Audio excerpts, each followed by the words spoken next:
Vamos a cerrar, la intención de esta clase es cerrar por completo el tema de las armas, ¿sí? Las 4 armas. Hemos visto claramente y ampliamente las 2 primeras y nos queda ver, vimos un poquito nomás de lo que sigue. La intención es cerrar todo hoy, pero nunca va a cerrar del todo, les aclaro, el tema, porque la última arma, el propósito, va a cerrar del todo cuando uno tenga pleno conocimiento del propósito personal de la vida de cada uno, y eso va a venir cuando yo sepa para qué me llama el Señor y cuáles son los dones, las herramientas que Él dio y me dio en mi vida particular para yo servirle a Él, a su iglesia. Entonces, esto va engarrado con el tema de los dones. No entra en la clase de hoy. No sé si va a entrar en el futuro. Eso va a quedar a criterio de mi padre, porque ya mi padre va a estar la semana que viene. Pero para que cierre del todo el tema del propósito de la vida de la persona, tienen que estar los dones. Eso queda pendiente. Así que vamos a cerrar hasta una versión general del propósito de Dios, pero no vamos a meternos en los detalles de qué don tiene cada uno, porque es un tema complejo es personal. Cada uno tiene que hacer, ¿no?, un trabajo personal para saber qué don y qué llamado tiene cada persona. Bien, vamos a hacer un rapidísimo repaso de la última clase, porque pasaron 2 semanas, entonces quizás algunas cosas se olvidaron. Estuvimos ahí basándonos mucho en este último tiempo en el libro de Efesios, perdón. ¿Cierto? Habíamos visto ahí en el libro de Efesios un montón de cosas interesantes. Habíamos visto ¿no?, el enemigo trabajando en contra nuestra conjuntamente, el diablo, el mundo y la carne, y habíamos dicho que él trabaja conjuntamente, no es que vienen por turno, ¿no? Viene la carne, después le dice, ahora te toca a vos el mundo y ahora te toca a vos el diablo, no trabaja así. De hecho, el mundo está manejado por el diablo y él utiliza nuestra propia carne en contra nuestra, o sea, es todo un trabajo en conjunto que hacen nuestros enemigos. De la misma forma, nosotros, las armas que el Señor nos dio, deben ser utilizadas de manera conjunta. No es que yo, bueno, a ver, viene un problema y para este caso voy a usar la espada, para este caso voy a usar la identidad, para este caso voy a usar el amor. No, trabajan conjuntamente, ¿cierto? Las 4. Bien, entonces estamos medio incompletos, vimos bastante de la espada, vimos del amor, ¿no? Como es un arma, una herramienta del Señor. El amor como arma es una cosa que poco se ve.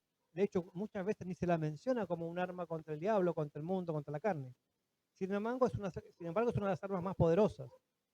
Y yo les daba el ejemplo de por qué razón una persona, eh, un hombre casado no engaña a su esposa, porque la ama.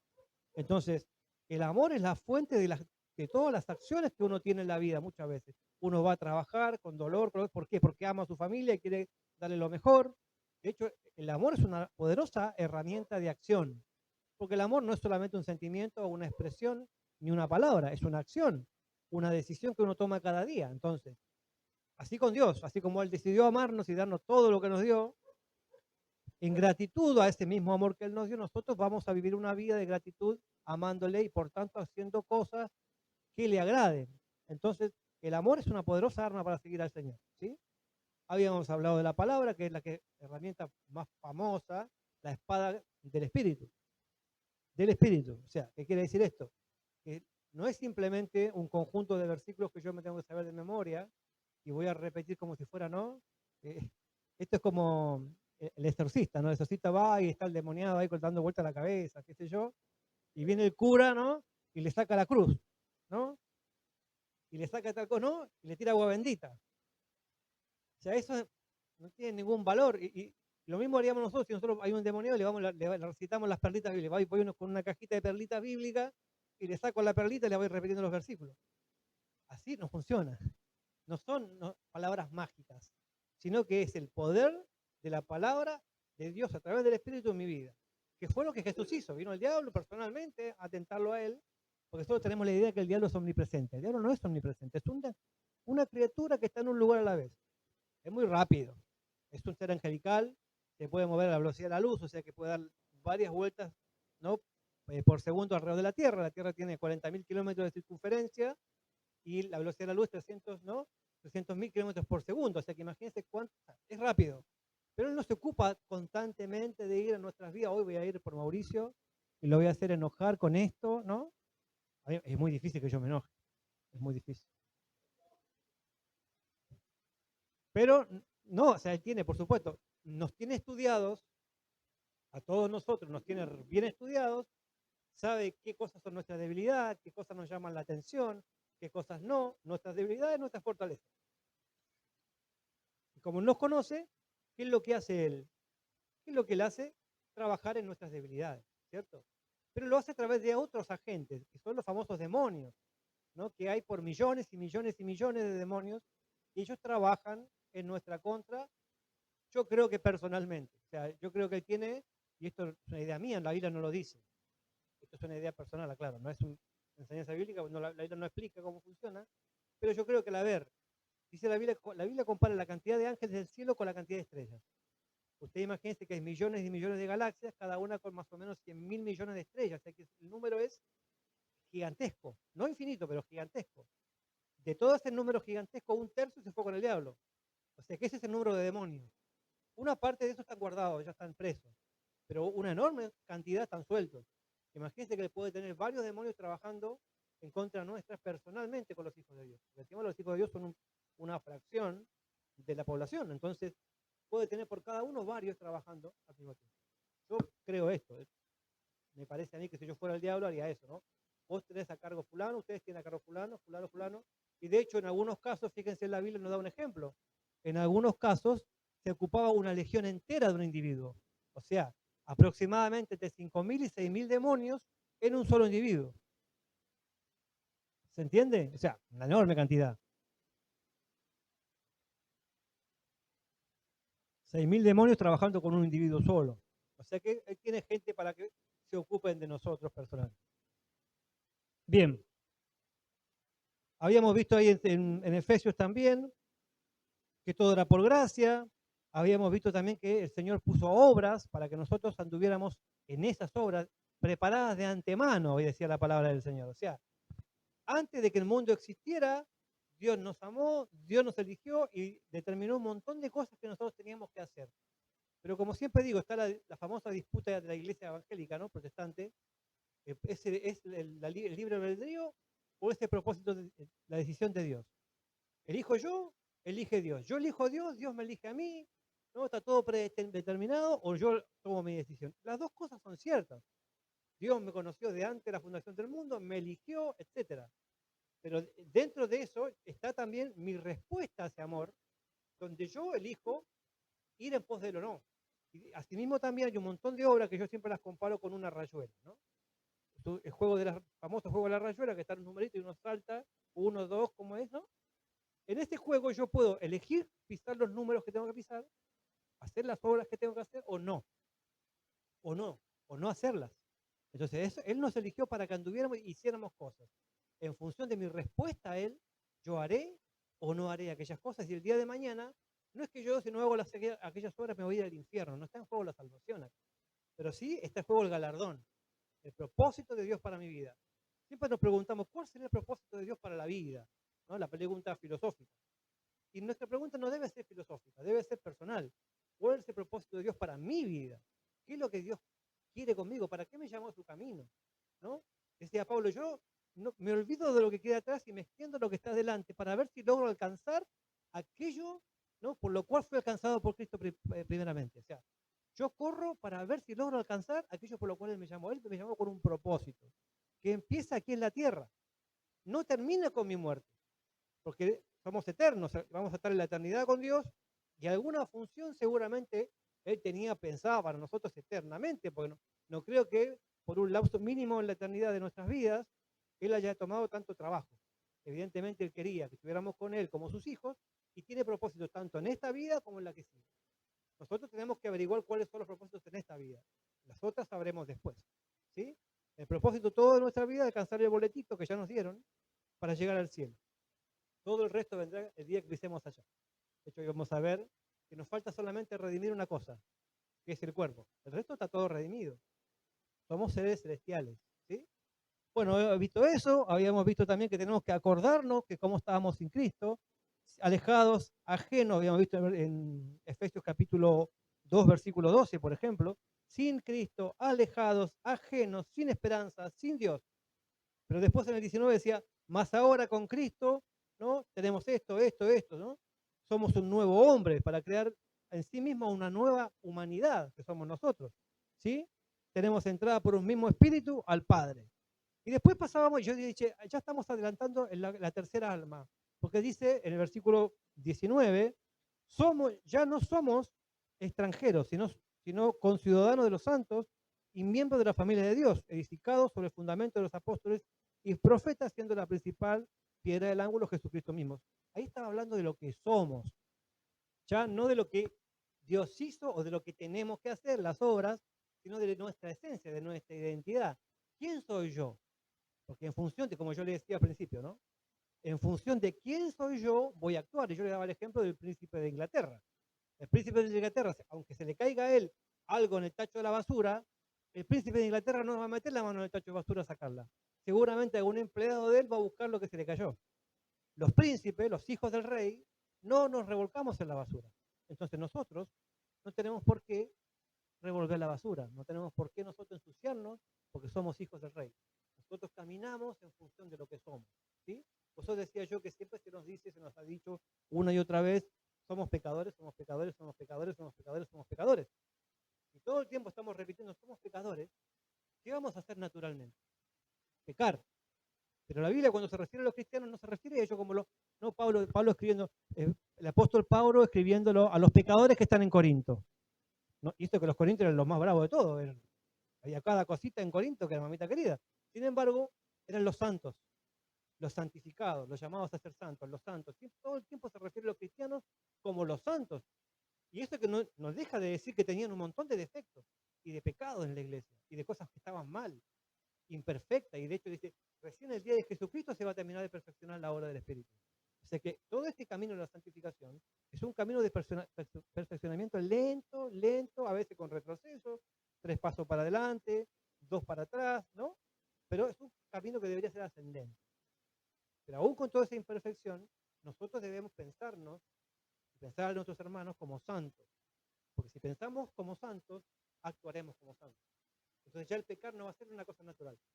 Puede pasar, por supuesto que sí pasa, que no tropezamos y caemos y pecamos.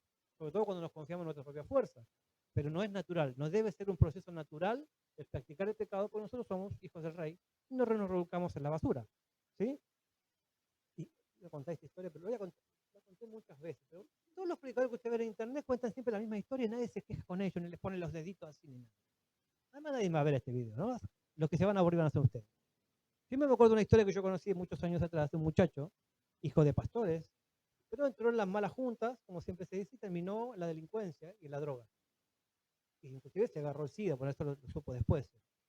Y él andaba un día de noche con los amigos robando para comprar drogas, necesariamente porque no tenía necesidades económicas, sus padres eran pastores, no eran millonarios, pero le daban lo que necesitaba. Pero le agarró la rebeldía al muchacho, y andaba de noche por ahí con los amigotes robando.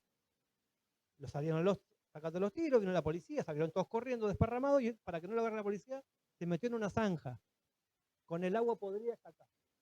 De noche, en una zanja, con el agua verde hasta acá.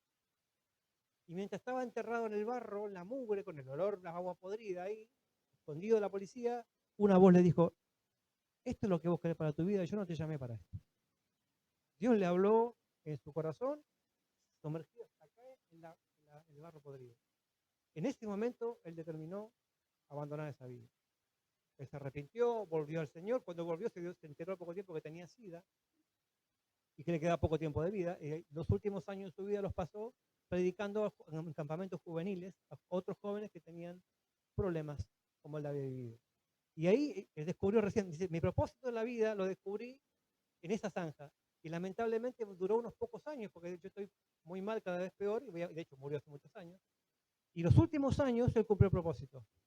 Ahora, ¿qué podría haber hecho ese joven? No lo vamos a ver nunca. Si él no hubiera entrado en esa vida, ¿no?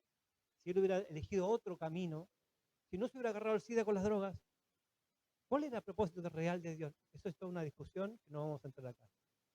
Porque siempre pensamos que la gente se terminó acá, ¿no? Se cortó el hilo acá. Y quizás Dios tenía un propósito diferente y quizás él no anduvo en las obras que tenía que andar y centrar en hilar muy fino y no queremos hilar tan fino. Pero vamos a tocar ese versículo en un momento más adelante. ¿Sí? Porque la semana pasada justamente terminamos con Romanos 8. Pero antes de pasar a Romanos 8, vimos también ahí en capítulo 3 de Efesios que somos, otra vez sigue con el somos, coherederos, miembros del cuerpo y copartícipes de la promesa. Y habíamos visto que el misterio escondido por los siglos, que tanto los ángeles querían saber de qué se trataba, y que los profetas profetizaban y no sabían de qué hablaban, el misterio escondido por los siglos, no era mi alacena llena, como dije, sino que era que nosotros, todos, los que son judíos y los que no lo son, somos la iglesia de Cristo, el cuerpo de Cristo en la tierra, las manos y los pies de Cristo en la tierra. Ese es el misterio que el Señor tenía escondido por los siglos, ¿sí? A revelarlo en nuestra vida. Nosotros somos el cuerpo de Cristo actuando en la tierra. Si nosotros queremos que el Señor toque a un pobre y lo ayude, somos nosotros. Si queremos que Dios sane a alguien, somos nosotros las manos y los pies de Él. Porque Él está en el cielo. Él es la cabeza. El cuerpo, somos nosotros la iglesia. ¿Sí? Somos. No olviden esta palabra. Somos. Porque ya estamos hablando de quiénes somos, no de lo que hacemos. La santidad no solamente se trata de hacer, como dijimos, ¿no? Primero empezamos hablando de no hacer cosas, ¿se acuerdan? Cuando empezamos la primera clase, la santidad nos ha enseñado toda la vida que era no harás esto, no harás esto, no harás esto, no harás esto, no harás esto. Y todos creen que ser santo es, los que no toman, los que no fuman, los que no, los que no, los que no, los que no. Muchas de esas cosas son en parte verdad, no todas porque no tiene que ver con la ropa ni con esas cosas, pero no es suficiente describir la santidad de esa manera, porque una persona así, si no haga, que no haga, que no haga, ¿qué deja en la eternidad?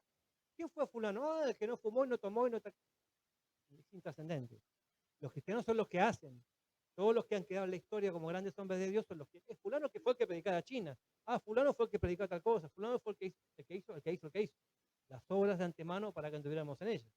Pero ahora estamos en otro nivel. No solamente lo que hacemos, santidad también lo que somos. ¿Sí? Somos hijos del Rey y somos la iglesia, el cuerpo de Cristo. ¿Quiénes somos en Cristo? Es el tema ahora. ¿Alguna duda? ¿No? No me digan, quiero saber mi propósito para mi vida, ahora en este momento, porque no se lo voy a contestar. ¿Sí? Bueno, pero se puede saber esto, se puede orar y saber. Bien, vimos ahí un montón de cosas re interesantes en el capítulo 3 de Efesios, maravillosas, ¿no? Hablamos de la sabiduría multicolor del Señor, ahí en el versículo 10 del capítulo 3, donde dice multiforme en nuestra Biblia, en realidad la palabra griega es multicolor, o sea que la sabiduría de Dios tiene un mundo, la iglesia es un mundo de colores.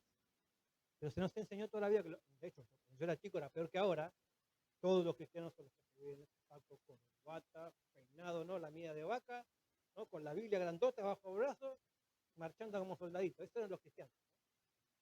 De hecho, yo fui 2 iglesias con tema corbata.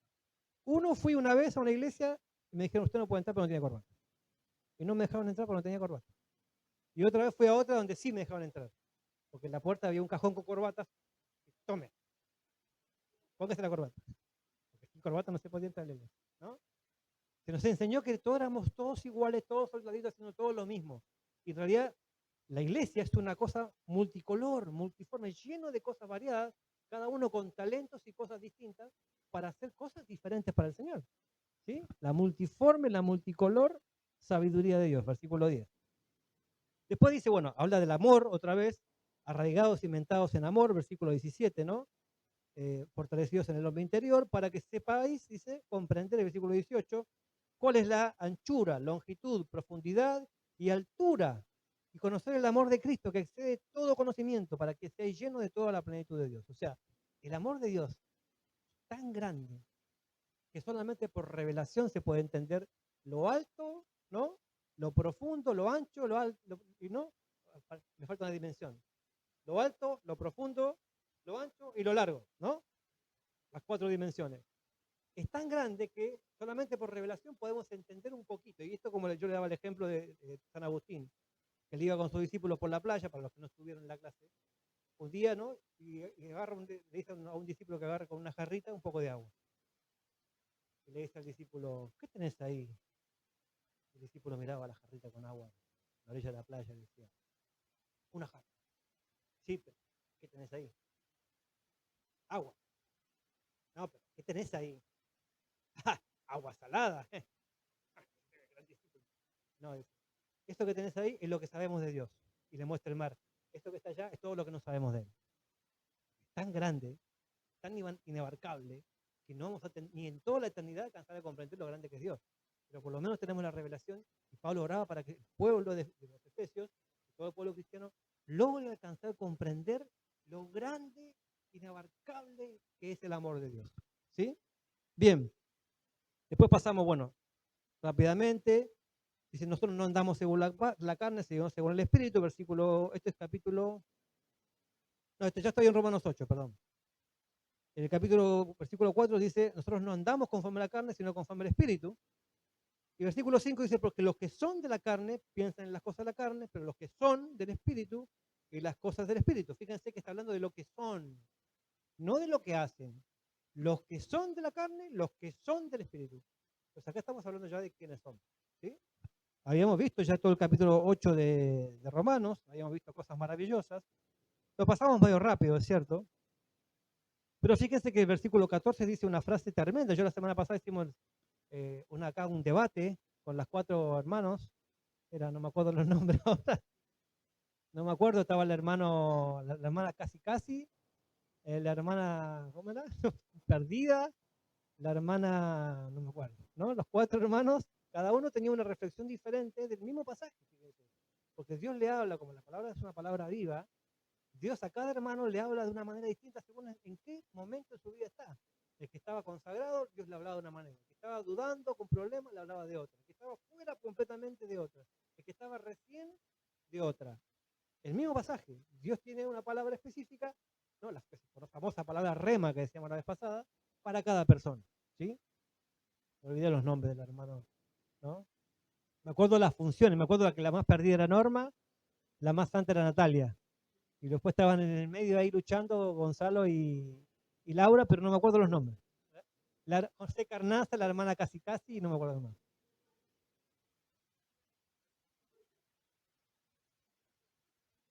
Qué bueno, la palabra hizo efecto, ¿vieron? Gloria, aleluya, una hermana se convirtió. Perdida, sí. No me acuerdo. José Carnaza, y no me acuerdo, la perfecta falta, no me acuerdo cómo se llamaba. Me olvidé, de hecho, en el mismo momento cómo se llamaba la hermana perfecta. Bien. ¿No? Habíamos visto ahí que cada uno, en función de lo que es, de lo que cree que es, actúa. Si yo creo, como decía, ¿no? Yo creo que soy pecador. Si yo creo que soy fracasado, voy a fracasar. Si yo creo que no puedo, no voy a poder. Si yo creo de mí mismo tal cosa, voy a actuar en función de lo que yo creo que soy. Entonces es tan importante descubrir quién soy, porque en función de descubrir quién soy, actuaré. ¿Sí? Somos hijos de Dios, herederos con Cristo, ya dijimos eso, ¿no? Fíjense que en el versículo 28 del capítulo 8 de Romanos decía algo maravilloso que acá me quiero detener porque acá estamos pisando un poquito ya la otra arma. Fíjense, 8:28 de Romanos dice, y sabemos que los que aman a Dios, todas las cosas les ayudan a bien.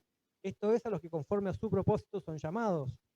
Versículo 29, porque los que antes conoció también los predestinó para que fuesen hechos conforme a la imagen de su Hijo, para que Él sea primogénito entre muchos hermanos. Y a los que predestinó, a esto también llamó, y a los que llamó, a estos también justificó, y a los que justificó, a estos también glorificó. Fíjense qué interesante esto. Primero, famoso pasaje, ¿no? A los que aman a Dios, todas las cosas le ayudan a bien. Famoso pasaje. Siempre leído hasta ahí. Todo el mundo que habla de ese pasaje siempre lo menciona hasta esa parte. ¿No? ¡Ay! Me pasé un rojo y me choqué el auto, pero los que aman a Dios, todas las cosas. No, Dios no quería que te pasaras el rojo, así que vas a tener que pagar vos el arreglo del auto y Dios no te va a ayudar con el arreglo del auto. ¿Por qué? Porque Dios no quería que vos violaras la ley. Vos te pasaste el rojo, ¿no? Y chao. ¿Qué va a hacer? Y así como eso, muchas cosas, porque dice, la palabra dice, y sabemos que los que aman a Dios, todas las cosas les ayudan a bien, esto es, a los que conforme a su propósito son llamados. Hay dos condicionantes en este versículo. ¿Cuáles son? Hay dos condicionantes. Nadie se acuerda de ningún condicionante. Yo acabo de mencionar uno recién, ¿no? Pero falta el otro. ¿Cuáles son los dos condicionantes de este pasaje? Ese es uno, los que son llamados según su propósito. ¿Y cuál es el otro? Los que aman. Exactamente. Hay dos condicionantes. Los que aman a Dios, o sea, para que ese versículo me sirva a mí, tienen que pasar dos cosas. Debo amar a Dios, porque si no, no es para mí.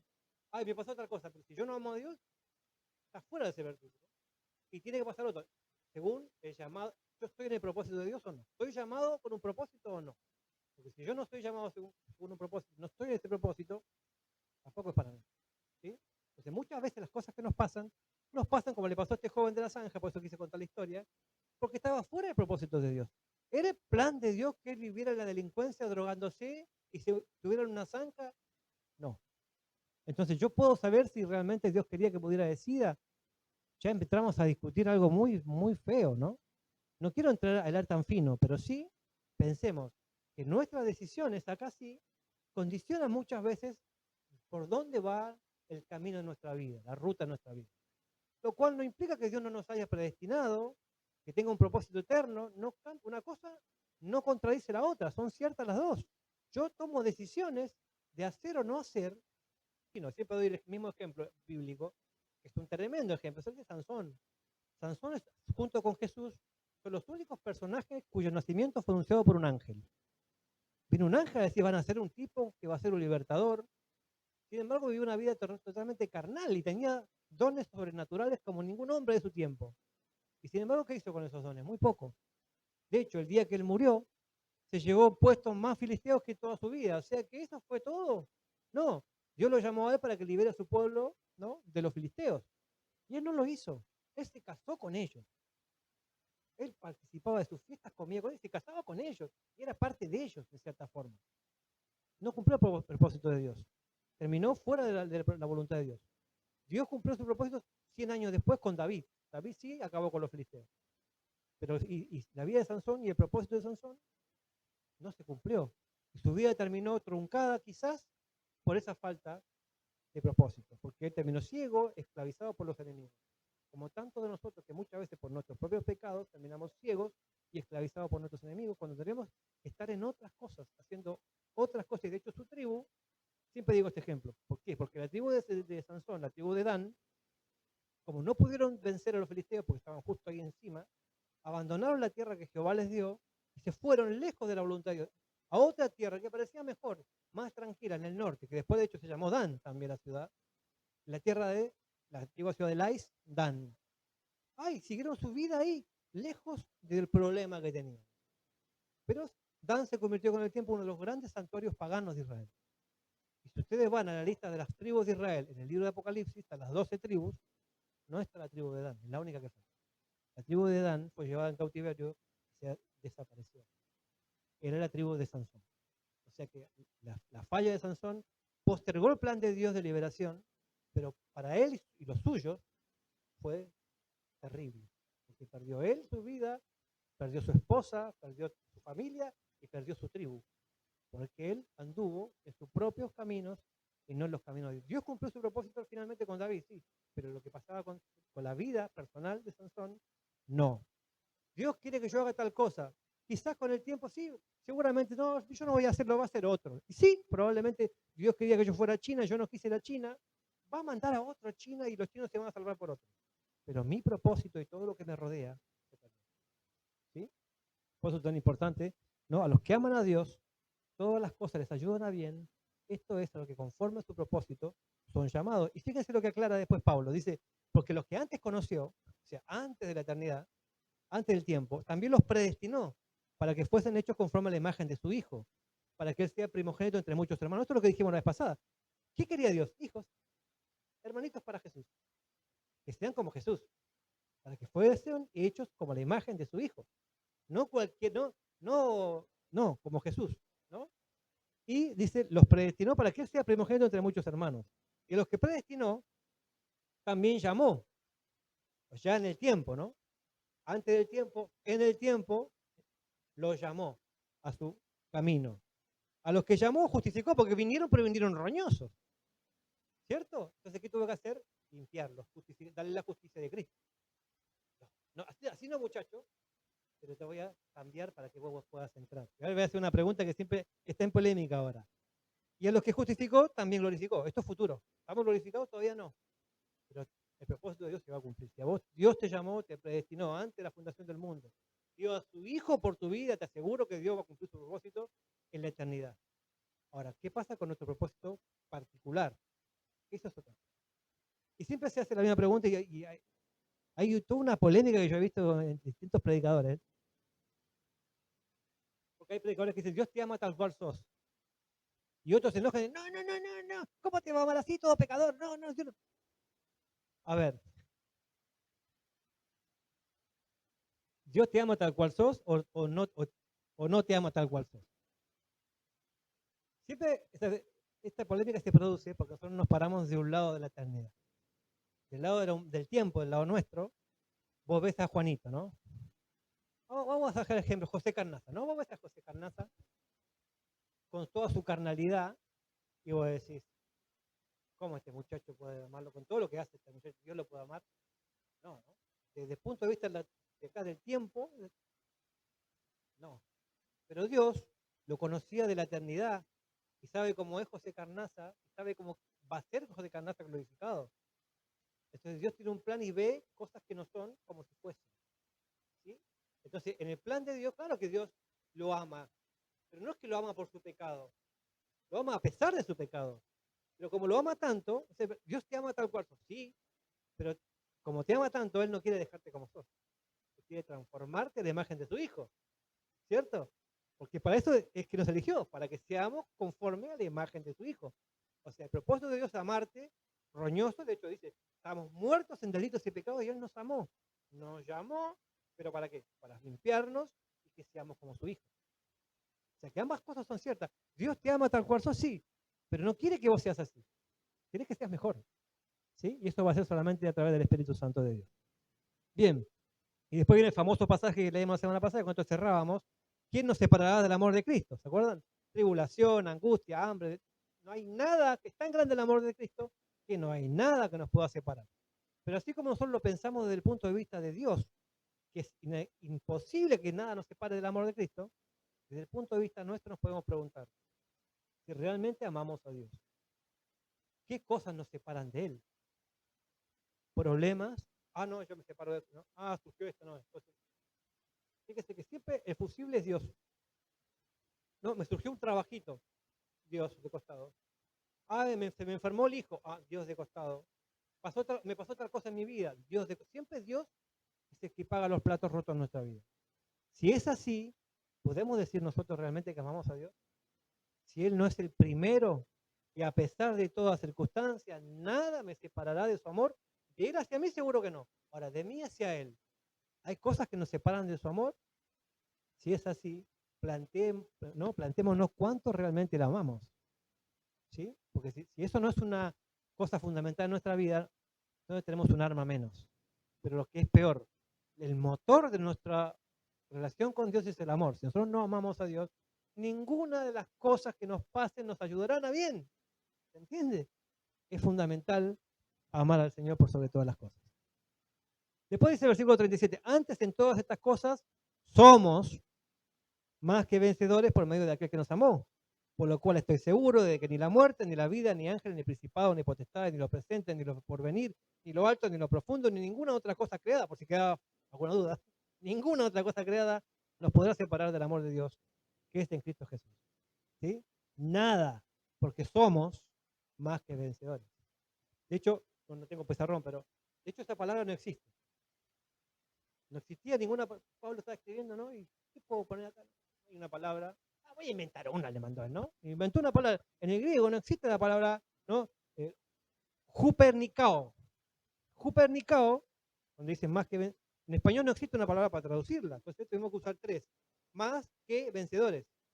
Pero en realidad, Jupernicao no tiene traducción, porque no existía en el griego. La inventó Pablo. Si quiere algo así. Juper es como de donde viene nuestra palabra hiper. Hipermercado, hipermayorista, hiper recontra, super, mega, archi, más. Algo así quiere decir hiper.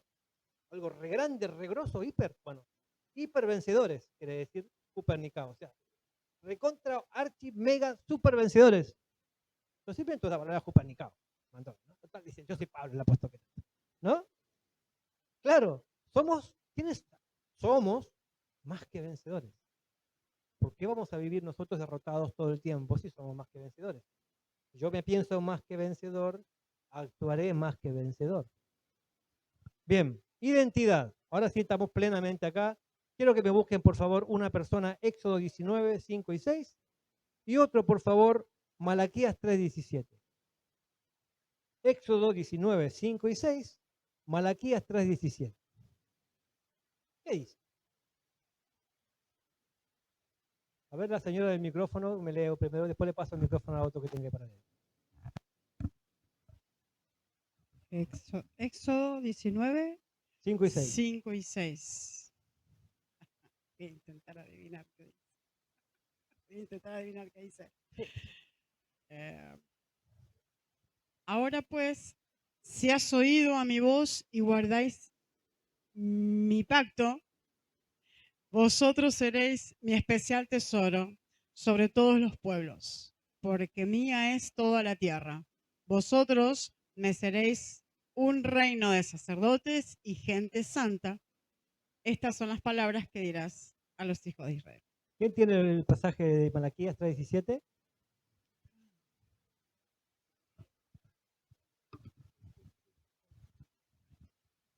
Eh, y serán, y serán para mí especial tesoro, ha dicho Jehová de los ejércitos, en el día que yo actúe, y los perdonaré como hombre que perdona a su hijo que le sirve. Bien ahí. Fíjense que los dos pasajes hablan de que seremos su especial tesoro. Y de hecho está diciéndolo a pesar de, porque acá dice, bueno, en uno de los pasajes dice, bueno, si vos guardás mis mandamientos, van a ser mi especial tesoro. Pero el otro dice que yo los voy a perdonar, aunque se hayan equivocado, ustedes son mi especial tesoro y yo voy a hacer todo lo necesario para que ustedes estén en condiciones de serlo. ¿Sí?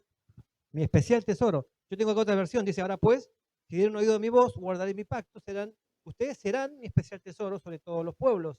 Ustedes me serán un reino de sacerdotes y gente santa.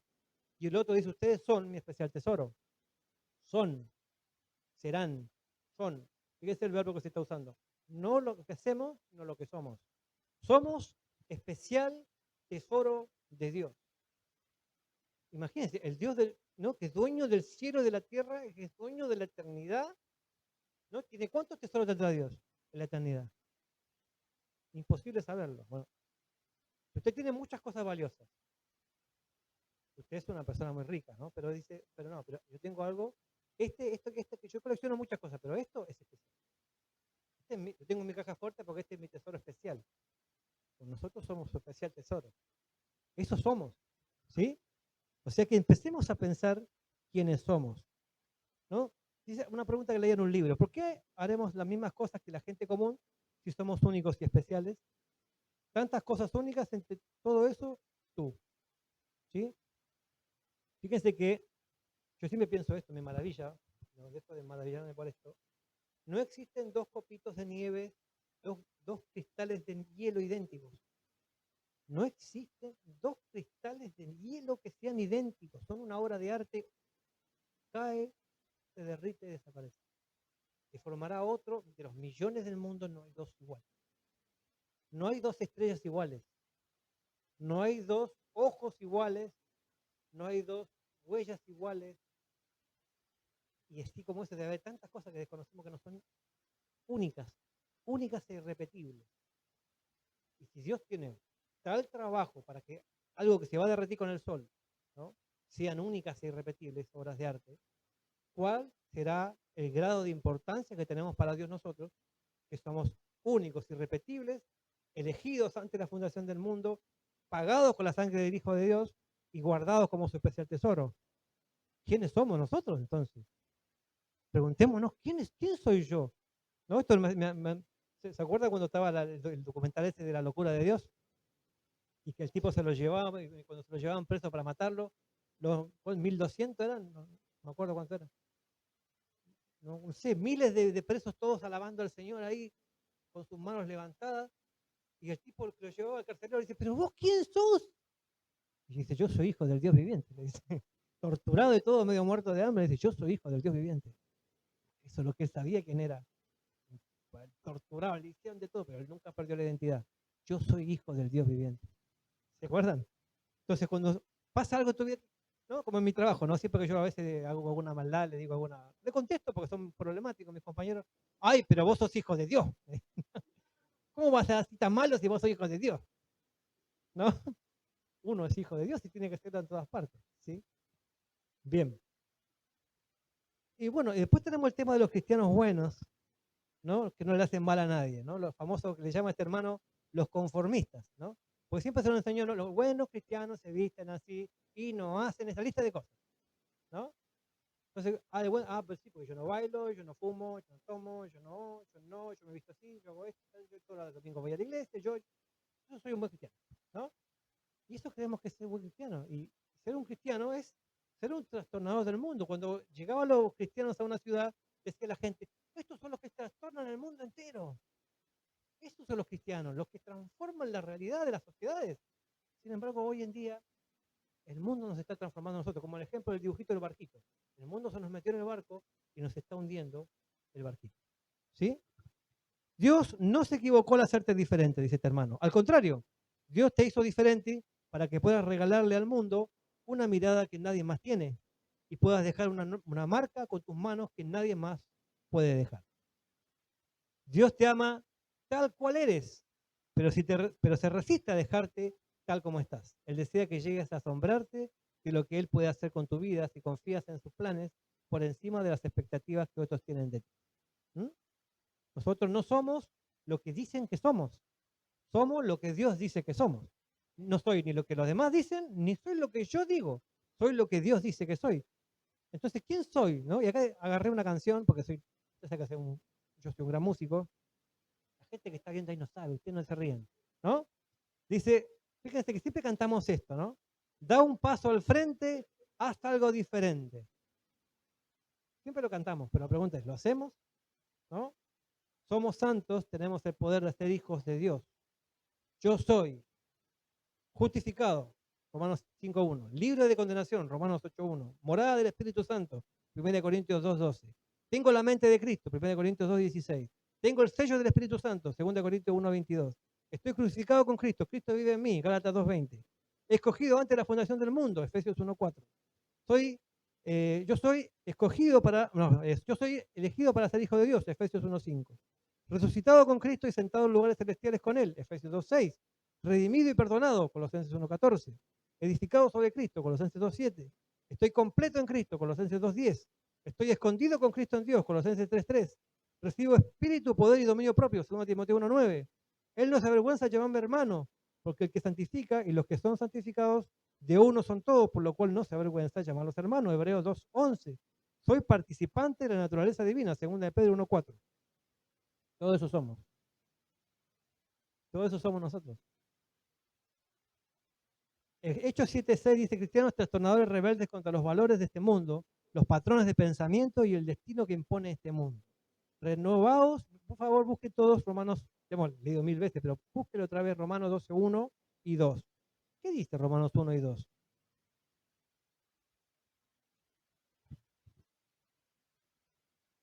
12.1 y 2, perdón. 12.1 y 2. ¿Qué tienen ahí? Voy a buscar otro. Sí.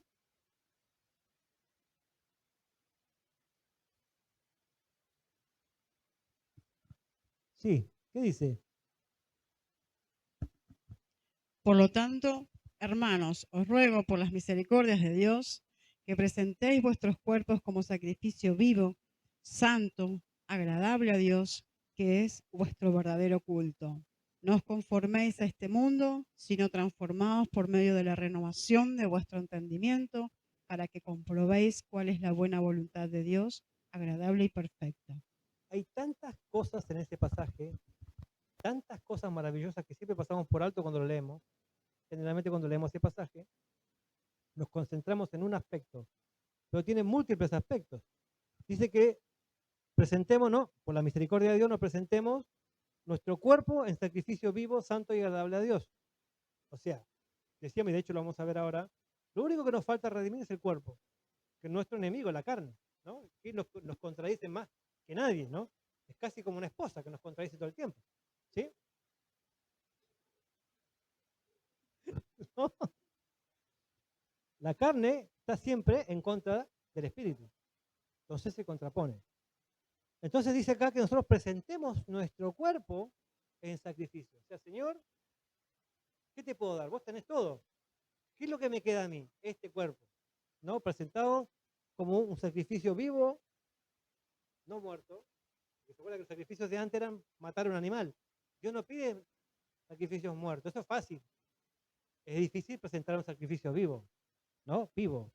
mi vida, dársela como sacrificio agradable a Dios, que es vuestro culto racional, ¿no? Es un culto con la mente. Yo pienso y lo adoro con mi pensamiento, ¿no?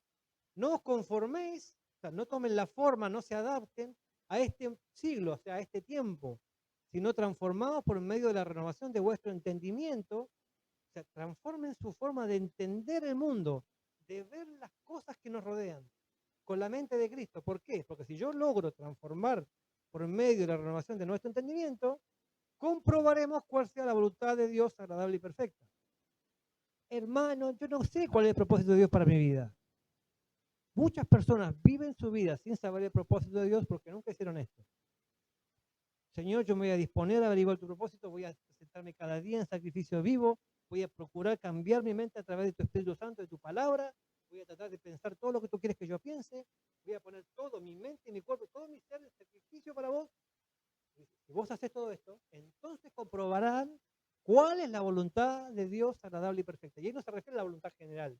La voluntad general está acá, la sabemos. La voluntad específica. ¿Qué querés que yo haga? ¿Qué quieres que yo haga, Señor? ¿No? Es lo que le preguntó Pablo al Señor. ¿Qué quieres que yo haga? ¿No? Esto va a venir en función de cuánto nosotros nos consagremos a Él. Yo me consagro a Él me va a mostrar el propósito que Él tiene para mi vida. Que es la última de las armas. El propósito. Yo tengo que hacer esto. No tengo tiempo que perder en este caso. Si yo me desvío, me basa la de Sansón. Y yo estoy en el propósito de Dios, ¿no? Y lo tengo bien claro cuál es el propósito de Dios, voy a hacer todo lo posible por alcanzarlo. Y todo lo demás, decía Pablo, yo prosigo la meta para ver si logro alcanzar el propósito por el cual me llamó a mí. Y empieza diciendo, pasa aquí, todo lo demás lo tengo por basura. Si realmente yo estoy en el propósito de Dios y sé cuál es, y me encamino hacia esa meta, todo lo demás se convertirá en nada. Entonces, como dice el Antiguo Testamento, agarrarás las cosas que para vos eran maravillosas y dirás, trapo asqueroso, sal de mi vista.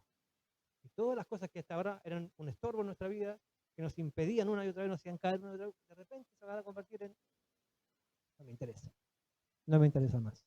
¿Sí? O sea que es muy importante, Romanos 12:1, procurar entregar en sacrificio vivo nuestra vida, ¿no? Cambiar nuestros patrones de pensamiento, adaptar nuestra mente a Cristo y a su palabra y a su Espíritu, y entonces Él me va a revelar, ¿sabes qué? Este es el propósito que yo tengo para ti. Esto quiero que vos hagas. Y va a ser algo único, que nadie más puede hacer, porque somos únicos. Y lo que yo puedo hacer, no lo puedo hacer el otro. ¿No? Me encantaría cantar como fulano, pero yo no puedo cantar. Pero quizás fulano, lo que yo hago no lo puede hacer. Y así cada uno de nosotros. Todos tenemos algo único que nadie más tiene. ¿Sí? Dios no hace nada de más. No hay personas de más. Menos en la iglesia. ¿Sí? Bien, vimos ahí todo lo que somos. Les recomiendo 1 Corintios 12, donde están los dones. Es una de las listas principales de dones. No vamos a hablar hoy de dones porque es un tema muy amplio, pero el propósito personal de cada uno nos lleva directamente a los dones. Señor, yo tengo que servirte en qué? ¿Qué herramientas tengo? ¿Cuáles son mis dones y talentos? Porque en función de eso, yo sé para dónde más o menos va a apuntar mi vida. O sea, ¿no? Si no me gusta, por ejemplo, ¿no? Hay unos test que después yo los voy a conseguir, son muy útiles. Si a mí no me gusta para nada tener contacto con personas raras, ¿no? De otra cultura, de otra costumbre, no me gustan otros idiomas, no voy a pensar en ser misionero, está claro. Me gusta la comodidad, no me gusta la camita caliente con la frazadita eléctrica, no voy a pensar que de irme a la Antártida, no sé, pero no hay mucho que pegar en la Antártida, pero no sé, a un lugar frío, lejano. Hay unos poquitos ahí, lo salve otro. Alguien que no sufre frío como yo. ¿No? ¿Me explico? O sea, en función de las cosas que a uno características que uno tiene, eso ayuda un poco para saber por dónde va. Pero también hay dos test más específicos para saber cuál es mi don espiritual. ¿Sí? Que están en esa lista, que hay varias, pero la principal está ahí en 1 Corintios 12. Bien. Y yo quería cerrar con esto. ¿Qué hora es? ¿Cuánto falta? Ya cerramos con esto. Colosenses, búsquenlo por favor todos y acá vamos a leer y con esto vamos a cerrar este tema. Colosenses capítulo 3, versículo 1 al 17, donde hay un pantallazo general de todo lo que hemos visto, de la mayoría de lo que hemos visto. 3 del 1 al 17. Dice así: puesto que ustedes resucitaron con Cristo, fijen la mirada en las cosas de arriba, donde está Cristo sentado junto a Dios en el sitio de honor. Llenen sus pensamientos con las cosas de arriba y no con las cosas de este mundo. Después de todo, ustedes están muertos y su vida está escondida con Cristo en Dios. Cuando aparezca Cristo, que es la vida de ustedes, también ustedes resplandecerán con Él y participarán de su gloria. Hagan morir todo lo que viene de la naturaleza pecaminosa. Apártense de los pecados sexuales, las impurezas, las pasiones bajas y vergonzosas y del deseo de acumular más y más cosas, pues eso es idolatría. La terrible ira de Dios caerá sobre los que hacen tales cosas, que son lo que ustedes antes hacían. Pero ha llegado el momento de arrojar de ustedes la ira, el enojo, la malicia, los insultos y las malas palabras. No se mientan unos a otros, ahora que ya murieron a nuestra antigua vida llena de vicios. Ya se pusieron una ropa nueva, que es la nueva vida que se renueva todo el tiempo hasta que llegue a parecerse a su creador. La nacionalidad y la raza, la religión, la educación y la posición social carecen de importancia en esta vida. Lo que importa es que Cristo es todo y está en todos. Por cuanto Dios los escogió y son santos y amados, practiquen con sinceridad la compasión y la bondad. Sean humildes, amables y buenos. Sopórtense unos a otros y perdonen a quienes se quejen de ustedes. Si el Señor los perdonó, ustedes están obligados a perdonar. Y sobre todo, vístanse de amor, que es lo que los permite vivir en perfecta armonía. Que la paz de Dios reine en sus corazones, porque ese es su deber como miembros del cuerpo de Cristo, y sean agradecidos. Mantengan vívidas en su memoria las enseñanzas de Cristo en toda su abundancia, y enséñense y aconséjense unos a otros con toda sabiduría. Transmítanlas a otros con salmos, himnos y cánticos espirituales elevados al Señor con corazones agradecidos. Y todo lo que hagan o digan, háganlo en el nombre del Señor Jesús, y por medio de Él, acérquense a la presencia de Dios con acción de gracias. Fíjense que acá hay un panorama de cosas que somos y que hacemos, ¿no? Todo lo que somos y hacemos porque somos personas que han muerto a su vida pasada y hemos sido resucitados con Cristo. Y como estamos con Cristo y Cristo está en las cosas celestiales, Él está allá, nuestra mente tiene que estar allá. Todo lo que pensamos y cómo miramos las cosas a la luz de los ojos de Cristo. No tanto qué haría Cristo, como decíamos la vez pasada, pues yo no puedo imitarlo. Pero, ¿cómo ve Cristo tal cosa? ¿Con qué ojos mira tal cosa Jesús? ¿No? ¿Qué piensa Él de esto? Es interesante porque a veces sabemos claramente que piensa el Señor de algunas cosas, porque la Biblia lo muestra, y otras veces no, pero el Señor, el Espíritu Santo dice, está para revelarnos todas aquellas cosas. Señor, yo esto no sé cómo es, pero vos me vas a revelar a través del Espíritu Santo en el nombre de Jesús. El Espíritu les enseñará y les recordará todas las cosas. La clave acá está en el Espíritu Santo, que es la persona que está con nosotros. Dios está en su trono, Jesús está a la diestra del trono, pero acá en medio nuestro está el Espíritu de Dios que intercede por nosotros con gemidos indecibles y que nos revela, dice, lo más profundo de Dios. Dios tiene en lo más profundo de su corazón y de su mente algo. Y nosotros podemos acceder a eso, a esa información tan privilegiada a través del Espíritu Santo. Y el Espíritu Santo dice, ¿sabes qué? Dios quiere esto. Y nos va a decir, quiere esto para tu ciudad, nos va a decir, quiere esto para tu barrio, y nos va a decir, quiere esto para tu vida. En la medida que más nos metamos en el agua del Espíritu, en el río del Espíritu, más profundo, más de estas cosas van a pasar en nuestra vida. Y de repente nos vamos a ver sumergidos en algo que ni soñábamos. Porque las cosas, los planes que Él tiene son mucho más altos y más profundos de lo que nosotros pensamos. Cosas que ojo no vio, ni oído oyó, ni han subido al corazón de hombre. Son las cosas que el Señor tiene para cada uno de nosotros. Si nos disponemos realmente a sumergirnos y descubrir qué es lo que el Señor tiene para cada una de nuestras vidas. Lo primero que Él tiene es una vida santa, porque sin santidad nadie verá al Señor. Y no solamente se refiere a la salvación ese pasaje, sino ¿cómo puedo ver la obra de Dios en mi vida si yo vivo en pecado? No hay. ¿Por qué muchas veces no descubrimos esas cosas? Porque vivimos el pecado. Porque una y otra vez nos caemos en los mismos errores. Entonces nos pasamos la lección. Si no aprendemos la lección 1, no va a ir a la lección 2. Y nunca avanzamos porque vivimos trabados en los mismos pecados. Cuando superemos esas barreras, el Señor va a mostrarnos cosas maravillosas. Y Él tiene todas las herramientas, las armas espirituales y el Espíritu Santo en nuestra parte para que podamos superar y descubrir el propósito de Dios para cada una de nuestras vidas. El Señor les bendiga.